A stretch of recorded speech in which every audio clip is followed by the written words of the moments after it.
Admiral Zikthar stood on the bridge of his massive warship, looking out at the stars. His ship, the Eternal Harmony, was the pride of the Galactic Coalition fleet. It had weapons that could destroy entire planets and shields that could stop almost any attack. Today, he was going to meet a new species for the first time. The aliens had discovered humans 3 months ago. These creatures lived on the third planet of a small star system they called Sol. The humans were primitive compared to the Coalition. Their ships were crude metal boxes with simple engines. Their weapons were basic projectile throwers. Their technology was thousands of years behind the galactic standard, but the Coalition had rules about first contact. Every new species deserved a chance to join the galactic community peacefully. Admiral Zikthar had done this many times before. Most species saw the massive Coalition fleet and immediately surrendered. Some tried to negotiate. A few ran away. All of them acted logically when faced with superior firepower. A beeping sound came from the communication station. "Admiral, the human ship is approaching," said his communications officer. A tall, blue-skinned Valarian named Seth.Z. E. Cathar nodded. On the main screen, he could see the human vessel. It was small, maybe 1,000th the size of his ship. The metal hull was covered in scratches and burn marks. Strange symbols were painted on the side in bright colors. It looked like something a child might build from scrap metal. "Open communication channels," Zikthar ordered. The screen flickered, and suddenly he was looking at a human face. The creature had pale skin, short brown hair, and small brown eyes. It wore a simple blue uniform with metal badges on the chest. The human was sitting in what looked like a cramped control room filled with blinking lights and mechanical switches. "This is Captain Jake Sullivan of the Earth Defense Force ship Liberty," the human said. His voice was calm, but had a strange quality that the translation system couldn't quite capture. "I'm here to represent humanity in these first contact negotiations." Zikthar activated his own communicator. "I am Admiral Zikthar of the Galactic Coalition. We welcome humanity to the galactic community. We have much to discuss about your species joining our peaceful alliance." Captain Sullivan nodded.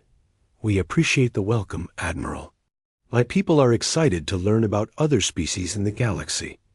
We've been waiting for this day for a long time." The conversation continued for several minutes. Zikthar explained how the Coalition worked. There were over 300 species in the Alliance, all working together for peace and prosperity. Species that joined received advanced technology, protection from hostile forces, and access to thousands of colonizable worlds. Captain Sullivan asked many questions. Some were expected, about trade, technology sharing, and colonization rights. Others were strange. He wanted to know about Coalition military structure, combat tactics, and weapon specifications. When Zikthar asked why these things mattered, Sullivan said humans were naturally curious about how other species solved problems. Everything was going normally until the translation. Error happened. Captain Sullivan was explaining something about human culture when he made a gesture with his hand. To humans, it was a simple wave, but the Coalition translation system interpreted it as a threat display used by the hostile Krek-Star species. Alarms immediately started blaring throughout the Eternal Harmony. "Hostile gesture detected," announced the ship's computer. "Threat level escalating." Before Zikthar could correct the error, his tactical officer had already activated the weapon systems. Energy beams lanced out from the Coalition ship, striking the tiny human vessel, the Liberties. Shields flared and failed instantly. The ship's hull cracked open, venting atmosphere into space. Emergency lights flashed in the human control room. Smoke filled the air around Captain Sullivan. Zikthar expected the humans to do what any rational species would do. They should have immediately sent a surrender signal. They should have begged for mercy. They should have tried to escape or called for help. Instead, something impossible happened. Captain Sullivan started laughing. It wasn't a bitter laugh or a crazy laugh. It was genuine amusement, like someone had told him a funny joke. Other human voices could be heard in the background, and they were laughing too. "Well, this is about to get interesting," said a female voice over the communication channel. The translation system identified her as Commander Lisa Park, Saladin's second-in-command. "Are you surrendering?" Zekthar asked, confused by their reaction. Sullivan wiped tears from his eyes, still chuckling. "Surrender? Admiral, we haven't even started fighting yet." What happened next violated every principle of military logic that Zekthar had learned in his 300 years of service. The damaged human ship, which should have been trying to escape, turned and accelerated directly toward the Eternal Harmony. It was like watching a mouse charge at a lion. The Liberty's primitive weapons fired uselessly against the Coalition ship's shields, but the humans kept coming. More human ships appeared from behind a nearby asteroid. They were all small, all primitive, and all heading straight for the massive Coalition vessel. The humans were outnumbered 1,000 to 1 and outgunned by factors that couldn't be calculated, and they were all laughing. The Coalition crew watched in horror as human pilots launched themselves in tiny fighter craft at weapons platforms designed to destroy entire fleets. The fighters were torn apart by defensive systems, but each pilot kept fighting until their ship was completely destroyed. Some pilots rammed their burning craft into Coalition weapons, destroying them in massive explosions. "Why aren't they running?" asked Herseth, his voice filled with panic. Zekthar didn't have an answer. In 3 centuries of military service, he had never seen anything like this. Species fought to survive, not to die. They used tactics and strategy, not suicidal charges. They showed fear when facing impossible odds, not joy that the battle lasted. Only 20 minutes. The Coalition forces won easily, destroying every human ship. But the victory felt hollow. Zekthar had lost 3 weapons platforms, 2 fighter squadrons, and a communications array to an enemy that shouldn't have been able to scratch his paint dot as the debris from the human ships drifted through space. Zekthar sat in his command chair, thinking about what he had witnessed. The humans had known they were going to die. They had known they couldn't win, but they had attacked anyway, and they had done it while laughing. "Sir," said his science officer, a small green-skinned Polyan named Vextai, "I've been analyzing the human communication signals during the battle. I think you should hear this." The bridge speakers crackled to life. Human voices filled the air, speaking in urgent but strangely cheerful tones. "Remember what happened to the Alamo, boys. Today is a good day to die. See you all in whatever comes next. Make them remember we were here." The messages went on for several minutes. The humans talked about honor, duty, and sacrifice. They mentioned historical battles and heroes. They spoke about protecting their families and their planet. Most disturbing of all, they sounded happy about it. Zekthar turned off the recording. In the silence that followed, he realized that the Coalition had made a terrible mistake. They had assumed that humans were just another primitive species that would bow to superior force. Instead, they had discovered something that didn't fit any known category. The humans were warriors, not just fighters or soldiers, but something deeper and more dangerous.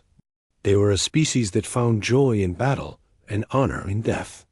They were creatures that became more dangerous the more hopeless their situation became.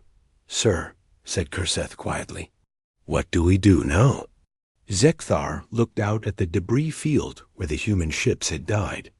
Somewhere in that wreckage was the answer to a question that terrified him more than any enemy he had ever faced. What kind of species laughed while being slaughtered? And more importantly, what would happen when the rest of humanity found out what had happened here. 3 months had passed since the first contact disaster. The Galactic Coalition Council met in emergency session on the capital world of Nexus Prime. The Great Hall was filled with representatives from dozens of species, all discussing the same troubling question: what to do about humanity. Admiral Mordak of the Krekstar Empire stood at the center of the hall.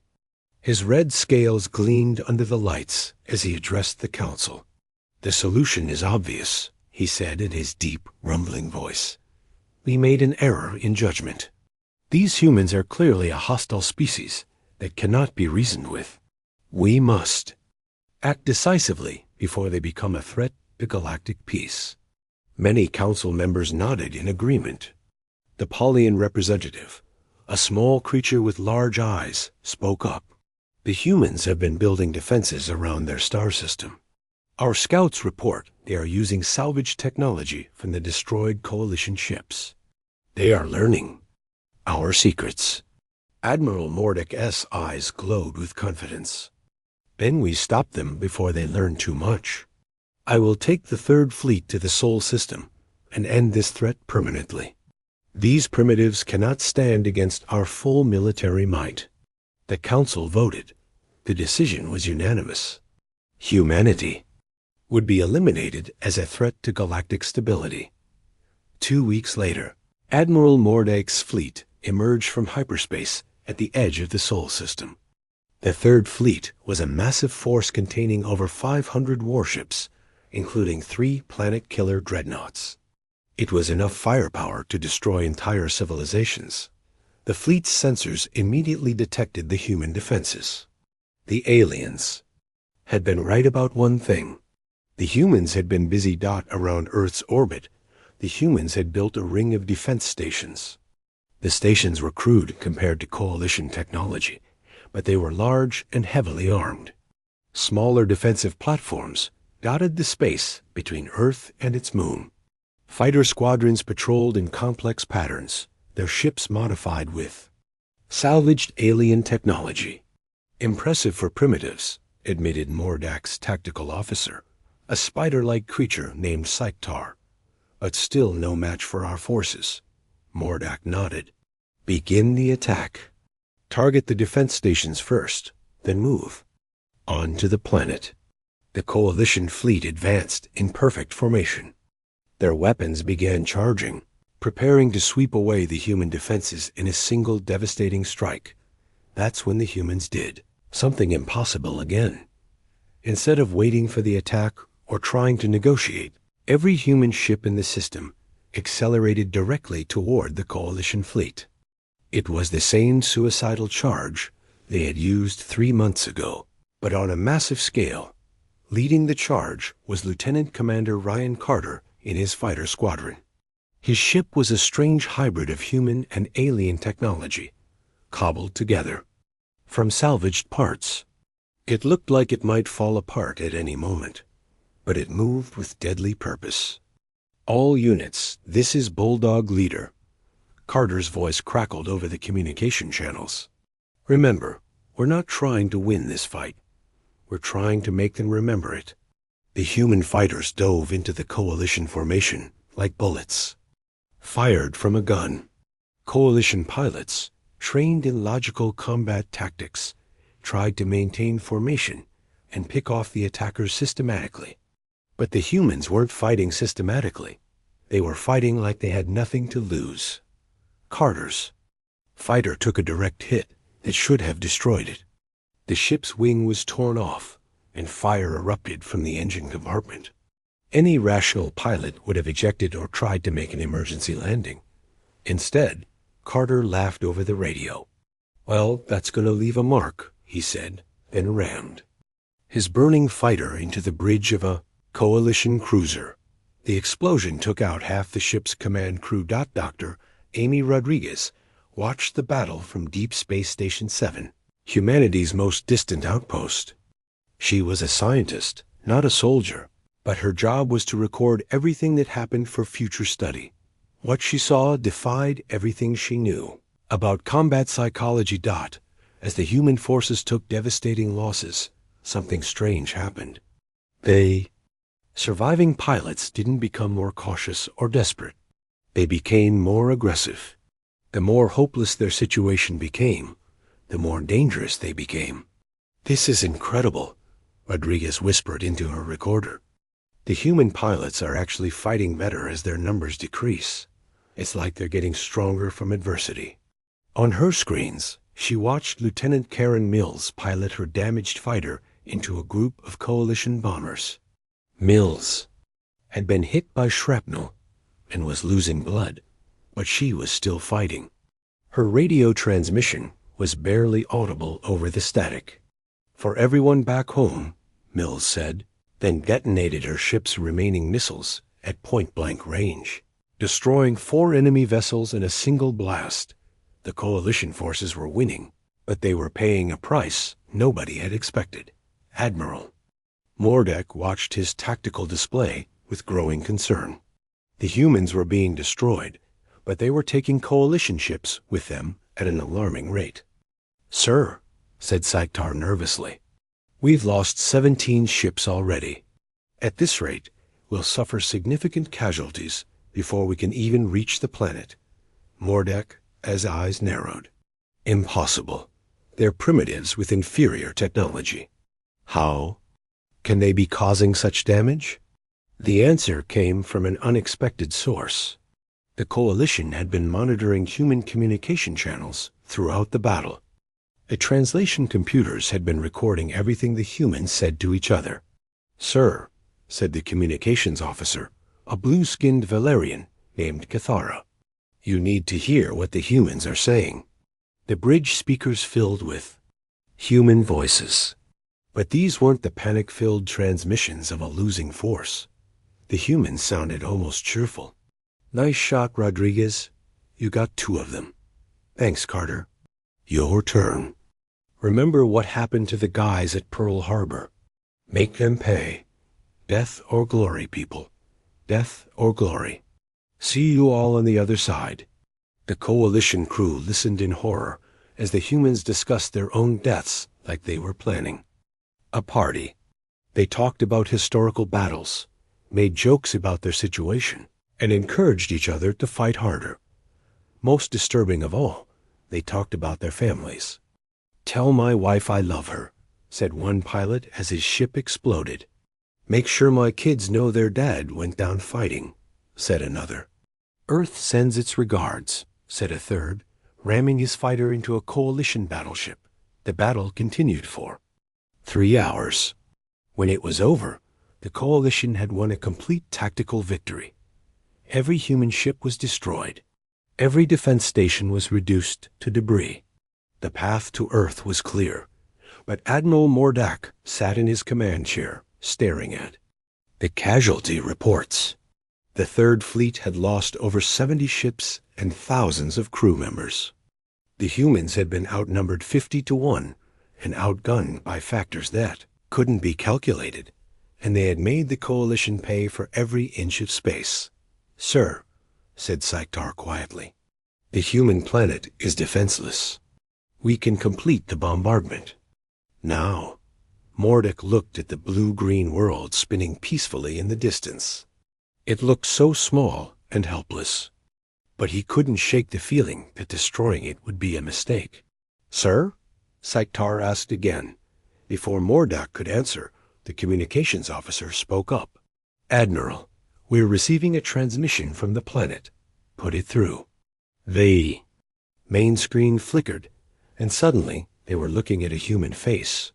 It was a middle-aged woman with gray hair and tired eyes. She wore a simple uniform and stood in what looked like a command center filled with monitoring equipment. "This is General Patricia White, Supreme Commander of Earth Defense Forces," the woman said. Her voice was calm and steady, showing no fear, despite the massive alien fleet pointed at her planet. "I assume you're here to finish what you started." Mordak activated his communicator. "I am Admiral Mordak of the Galactic Coalition. Your forces have been defeated. Surrender now, and your people will be relocated to suitable worlds." General White smiled. It wasn't a happy smile. Admiral, I've been watching your battle with our outer defenses. You won, but it cost you, didn't it? Mordock didn't answer. I've been studying your tactics for 3 months, White continued. Your people fight like they expect to survive. Our people fight like they expect to die. That's the difference between us. Your planet is defenseless, Mordock said. We can destroy it from orbit. Yes, you can, White agreed. But you'll have to come down here to do it properly. And Admiral, we have 6 billion people on this planet. 6 billion people who all saw what you did to Captain Sullivan's ship. 6 billion people who are ready to fight like the crew of the Liberty. General White leaned forward, her eyes hard as steel.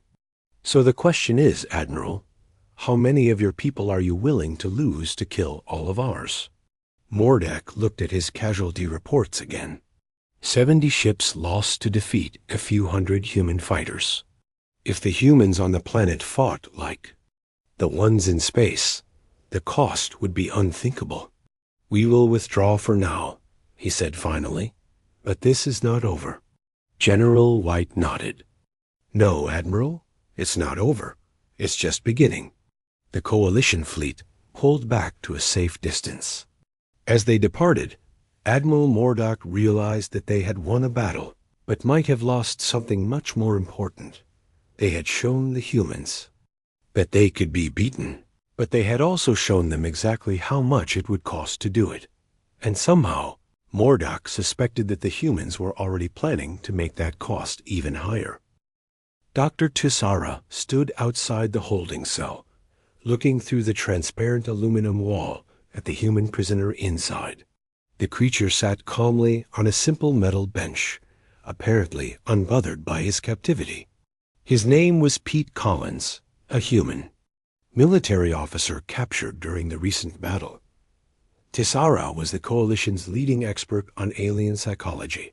She had studied hundreds of species and helped integrate them into galactic civilization. But humans were different. They were a puzzle that didn't fit any known pattern. Computer, begin recording, she said, activating her personal datapad. This is Dr. Tisara, conducting interview session number 7, with human prisoner designation HC001. She pressed the communication button. Good morning, Sergeant Collins. How are you feeling today? The human looked up at her with those strange small eyes. Morning, Doc. I'm doing fine. How about you? Tisara made a note on her pad. Even after a week of captivity, the human showed no signs of depression or despair. Most species became despondent when separated from their kind and faced with an uncertain future. Humans seemed to treat it like a minor inconvenience. I would like to continue our discussion about human combat behavior, she said. Yesterday you mentioned something called adrenaline. Can you explain this again? Collins nodded. Sure. When humans get scared or excited, our bodies release a chemical called adrenaline. It makes us stronger, faster, and more alert. Some people call it the fight or flight response. But your species chooses to fight rather than flee, even when fleeing would be the logical choice.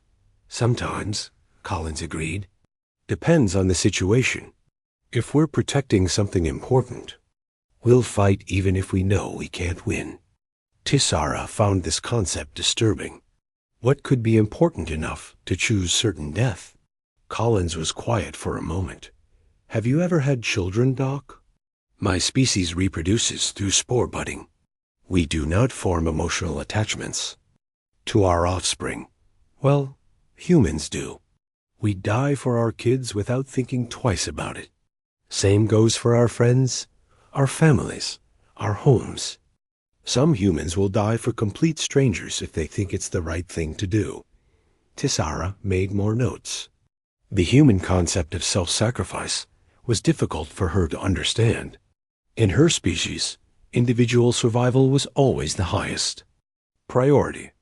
The idea of deliberately choosing death for abstract concepts like honor or duty seemed like a form of mental illness. Let me show you something, she said, activating a wall screen. This is footage from the recent battle. The screen showed the space battle from 3 days ago.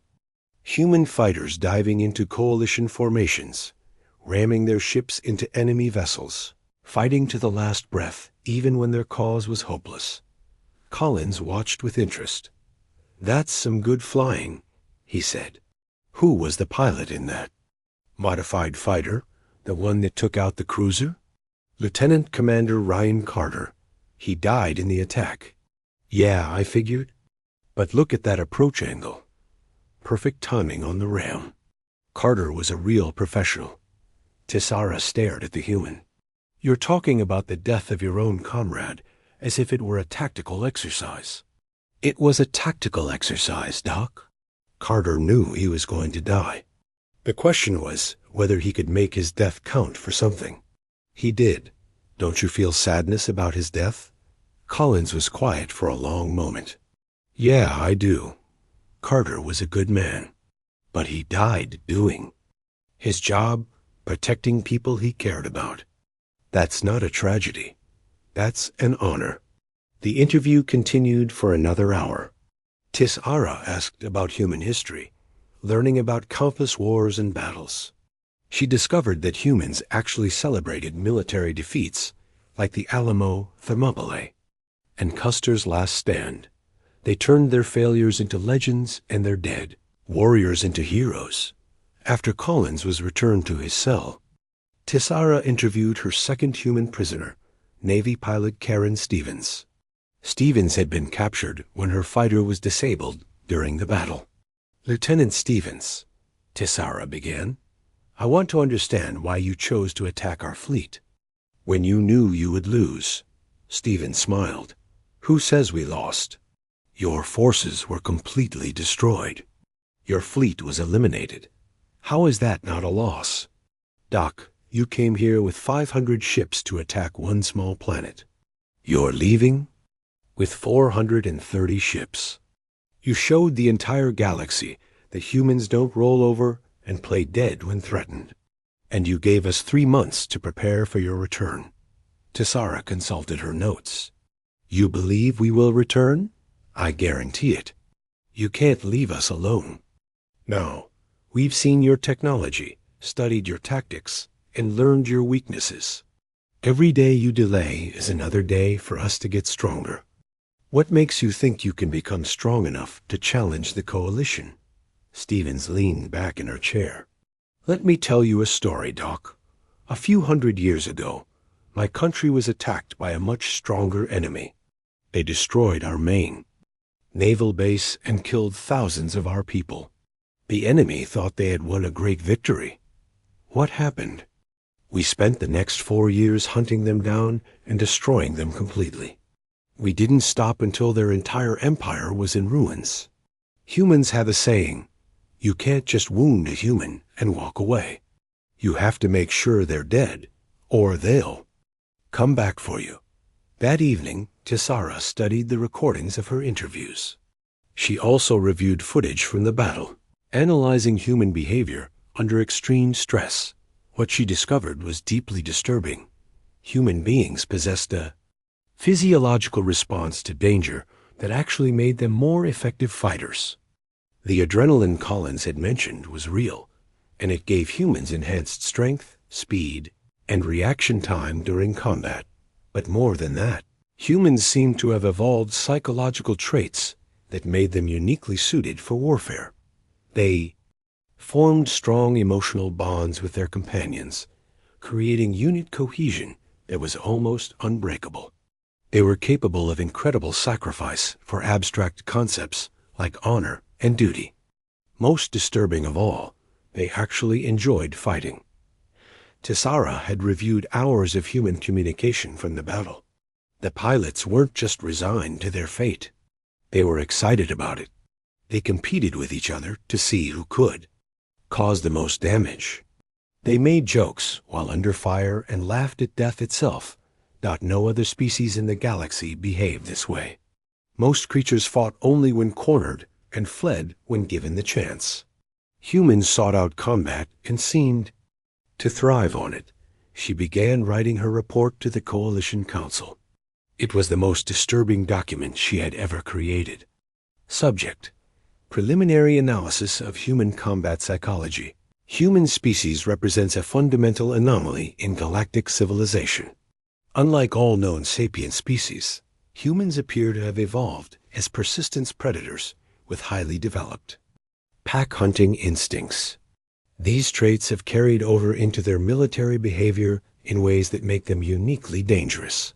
Key findings: humans possess a physiological response to stress that enhances combat effectiveness rather than hindering it.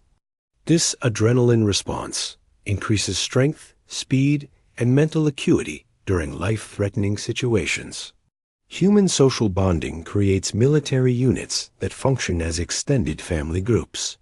Attacks on individual humans are treated as attacks on the entire species, leading to collective retaliation that is both coordinated and emotionally driven. Humans do not fight primarily for survival. They fight for abstract concepts such as honor, duty, and revenge. This makes them unpredictable and difficult to negotiate with, as they cannot be deterred by threats to their personal safety. Most disturbing, humans appear to derive psychological satisfaction from combat. They celebrate their military defeats and turn their fallen warriors into cultural heroes. This suggests that warfare is not just acceptable to their species, but actively desired. Recommendation: humanity poses an existential threat to galactic civilization, not because of their technology, but because of their psychology. They represent a form of thinking that is fundamentally incompatible with peaceful coexistence. I recommend immediate action to contain this threat before it spreads to other species. Tisara finished her report and sent it to the Coalition Council. Then she sat back in her chair, thinking about the humans in their cells below. They were still there, still calm, still confident. They acted like prisoners of war rather than defeated enemies. They asked about their fellow captives, shared stories about their families, and even made jokes about their situation. Most disturbing of all, they didn't seem to hate their captors. They treated the whole thing like a temporary inconvenience that would be resolved soon. Tisara had studied many species, but she had never encountered anything like humanity. They were a species that had evolved to fight, to sacrifice, and to never give up. They were creatures that became more dangerous the more desperate their situation became. She looked at her report one more time, then added a final note: personal observation. I believe we made a critical error in our initial contact with humanity. We assumed they were like us, driven by logic and self-preservation. Instead, we have encountered a species that operates on completely different principles. They do not fight to survive. They fight because they choose to fight. This makes them perhaps the most dangerous species in the galaxy. The next morning, her report was read by every member of the Coalition Council.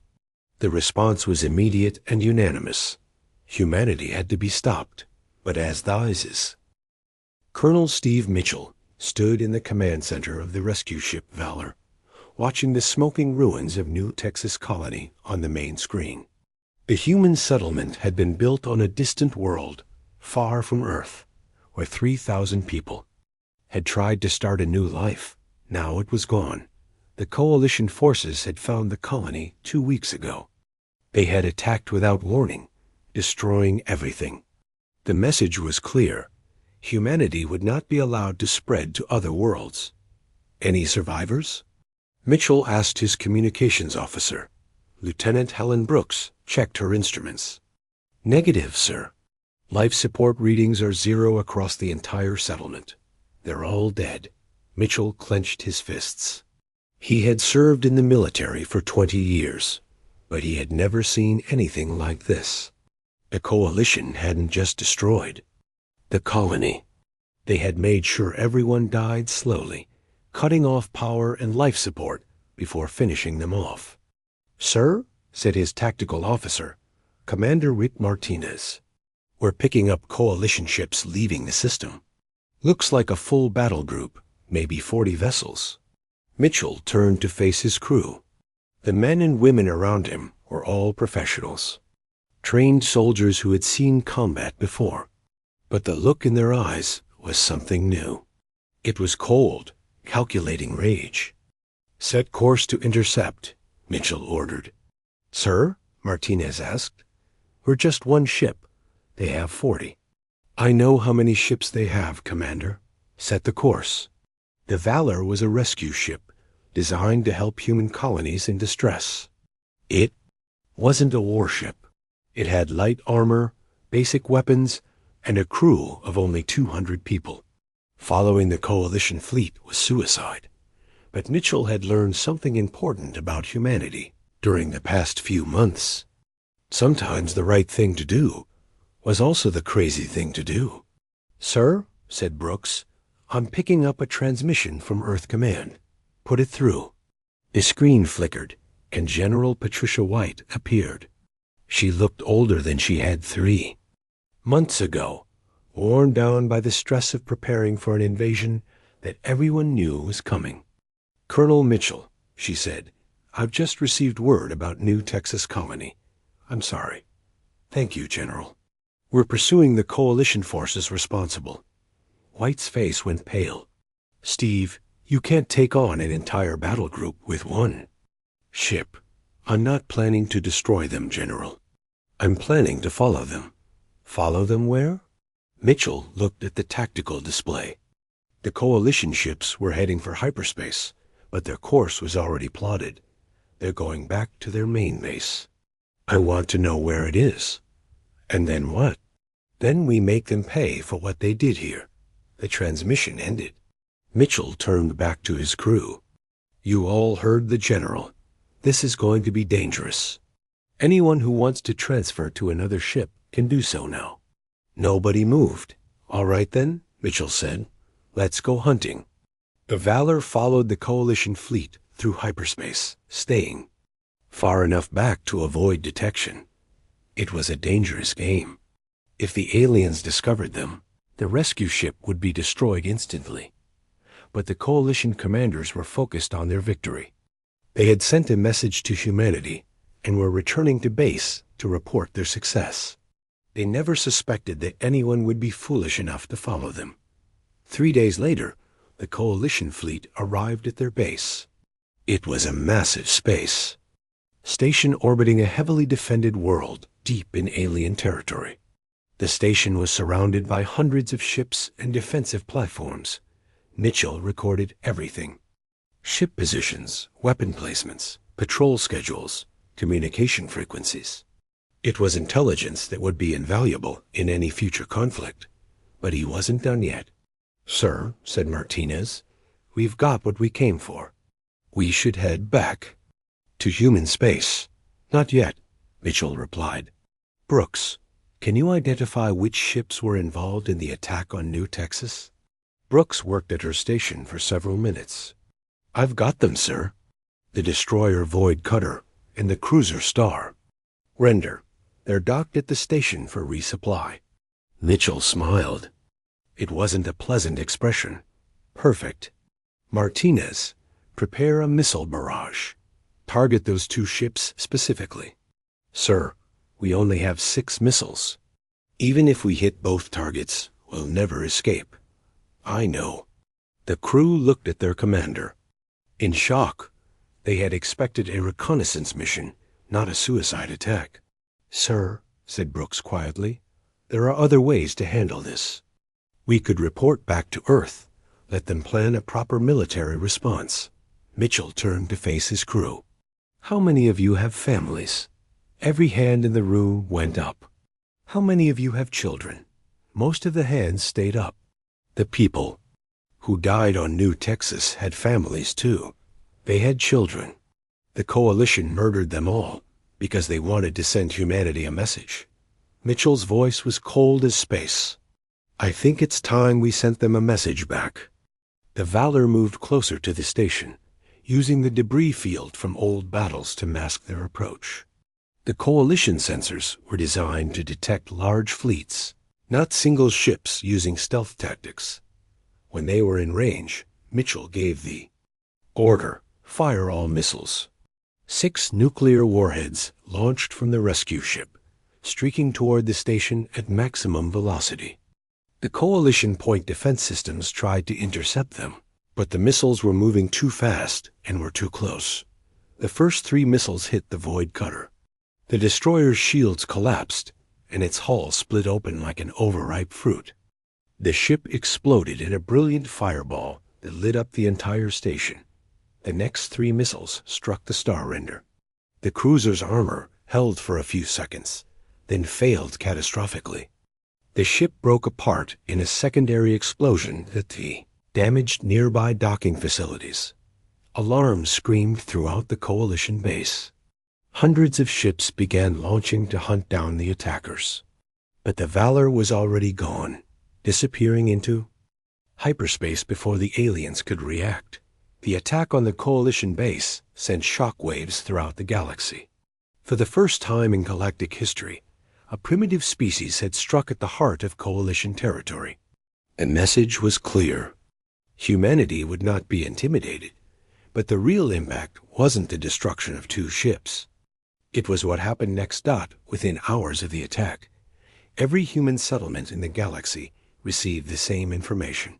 Ship locations, base coordinates, patrol schedules, weapon specifications.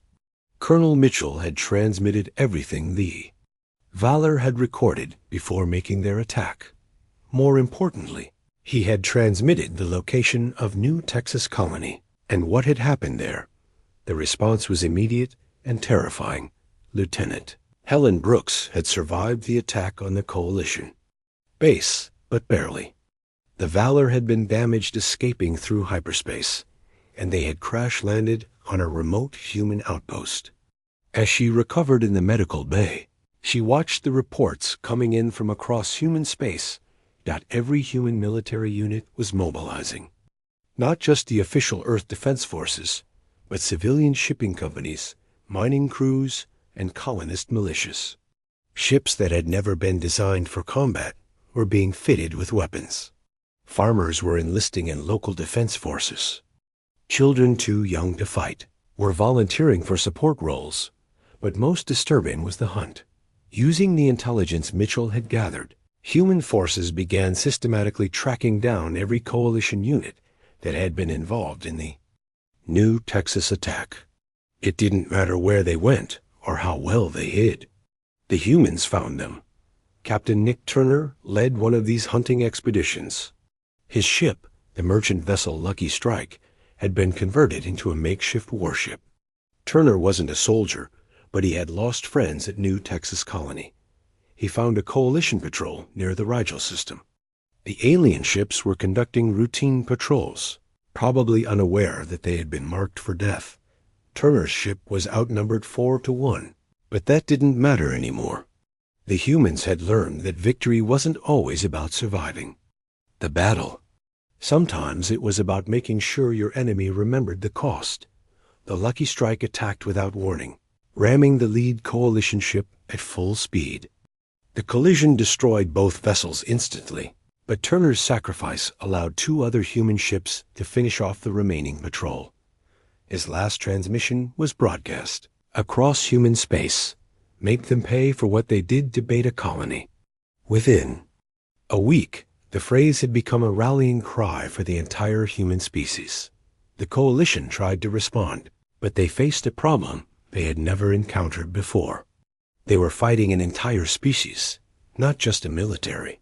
Every human seemed to consider themselves a combatant. Merchant ships carried weapons. Civilian transports doubled as troop carriers. Even scientific vessels became intelligence gatherers. Admiral Mordak found himself fighting a war unlike anything in galactic history. His forces would destroy a human military unit, only to face attacks from civilian vessels seeking revenge. They would secure a system, only to have human colonists launch guerrilla attacks from hidden bases. "They're everywhere," his tactical officer reported during a briefing. We destroyed their fleet at Proxima Centauri, but now we're being attacked by mining ships from the asteroid belt. We eliminated their military base on Tau Ceti, but civilian transports are ramming our supply convoys. Mordock studied the tactical displays. Red markers showed coalition losses across dozens of star systems. Every marker represented a ship destroyed by humans who should have been dead or surrendering. How many ships have we lost this week? He asked. 47 confirmed, destroyed, 8. 6 months after first contact, the impossible had happened. The Galactic Coalition, with its thousands of ships and hundreds of member species, was losing a war against a single primitive planet. Admiral Zekthar stood on the bridge of his flagship, looking out at the fortress world of Kordish. This was the Coalition's most heavily defended planet, protected by massive orbital platforms and hundreds of warships. It should have been impossible for any enemy to threaten it, but human ships were already in the system. Report, Zekthar ordered his tactical officer. 300 human vessels approaching from multiple vectors, came the reply. Mixed fleet composition. Military ships, converted civilian vessels, and what appear to be colony transports modified for combat. Zekthar shook his head in disbelief. The humans were using everything that could fly as a weapon. Cargo ships carried missiles. Passenger liners had been turned into troop transports. Even scientific research vessels were fitted with weapons. And their leader? Admiral Kate Morrison, commanding from the battleship Independence. Intelligence reports she was a communications officer 6 months ago. That was another disturbing thing about humans. They promoted people based on combat performance rather than political connections or social status. A simple radio operator could become a fleet commander if she was good at killing enemies. "Sir," said his communications officer, "we're receiving." A transmission from the human fleet put it through. The main screen showed a human woman in a simple military uniform. She had short black hair and calm blue eyes that reminded Zekthar of the first human he had met, Captain Jake Sullivan. The same confident expression that suggested she wasn't afraid of dying. "Admiral Zekthar," Admiral Morrison said. "I'm glad. We finally get to meet. I've heard a lot about you." Admiral Morrison. "I assume you're here to surrender," Morrison smiled. "Actually, I'm here to offer you surrender terms." Zekthar felt his blood go cold. "You're outnumbered 5-1. Your technology is inferior. Your ships are barely holding together. What makes you think you can dictate terms?" "Let me show you something," Morrison replied. The screen split, showing tactical displays from across the galaxy. Red markers appeared on dozens of star systems, each one representing a coalition defeat. "In the past month," Morrison explained, "human forces have destroyed over 400 coalition ships. We've captured 6 major supply bases, eliminated 12 patrol fleets, and liberated 8 occupied worlds." Zekthar stared at the displays. The red markers covered nearly a quarter of coalition space. "But the real problem isn't military losses," Morrison continued. "It's political ones. How many coalition species have withdrawn from the Alliance since this war started?" Zekthar didn't answer, but his communications officer provided the data. 47 species have declared neutrality. 12 have withdrawn completely from the coalition. "That's right," Morrison said. "Your member species are starting to wonder if the coalition can actually protect them. They're asking themselves why they should stay in an alliance that can't defeat a single primitive planet." The human admiral leaned forward. "So here's what's going to happen, Admiral. You're going to order your forces to stand down. Then we're going to have a conversation about the future of galactic civilization.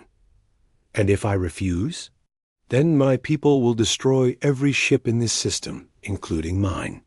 But before we die, we'll make sure everyone in the galaxy knows that the mighty coalition was defeated by a bunch of primitive humans.